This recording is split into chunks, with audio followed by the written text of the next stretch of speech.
बस मंडळी बघा ना, मला आज आहे ना छानपैकी बिर्याणी बनवायची. आता मला खूप 1 वर्ष झालं मी बिर्याणी काही बनवली नाही.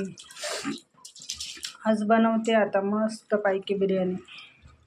तोपर्यंत आता कांदे गिंदे बघा. आता बिर्याणीचे साहित्य हे तांदूळ आहे भिजलेले, अर्धा तास भिजवला मी तांदूळ.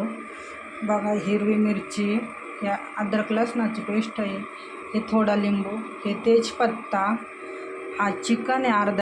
तेल गरम झालं या, मग आता थोडं तेजपत्ता सोडूया त्याच्यात. बघा कसं लाल झालंय, मस्त लाल होऊ द्यायचं चांगलं. बघा कांदा कसा लाल झाला आहे, एकदम छान मस्त कलर आला कांद्याला. आता टमाटो सोडायचं आता त्याच्यामध्ये. बघा टमाटो टाकलं त्याच्यामध्ये, ते किती छान मस्त लाल झाला आहे. आता त्याच्यामध्ये आता कोथिंबीर सोडायचं.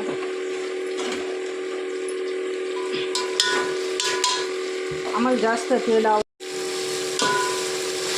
10 ते 12 कांदे टाकले होते मी. बघा कांदा दिसतोय का त्याच्यामध्ये, कांदा कत्ताही दिसत नाही.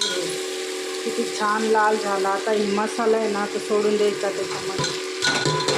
मसाला टाकला मी, इतकी खुशबू सुटले. आता तर बिर्याणी अजून लांबच राहिली. मसाल्यानंच खूप खुशबू येते. बघा किती छान कोल्हापुरी मसाला टाकला मी, बिर्याणी मसाला खूप. बघा आता याच्यामध्ये चिकन सोडायचं. चिकन सोडलं का थोडं मीठ सोडायचं, तुम्हाला जेवढं पाहिजे तेवढं. मी तर 3 चम्मच घेतलं आहे मीठ टाकलं का मग किती छान कलर आलं ना. या मिरच्या टाकायच्या अशा वरून हिरव्या, आणि मस्त आता त्याच्यावर नाही का 5 मिनिटासाठी झाकण ठेवायचं.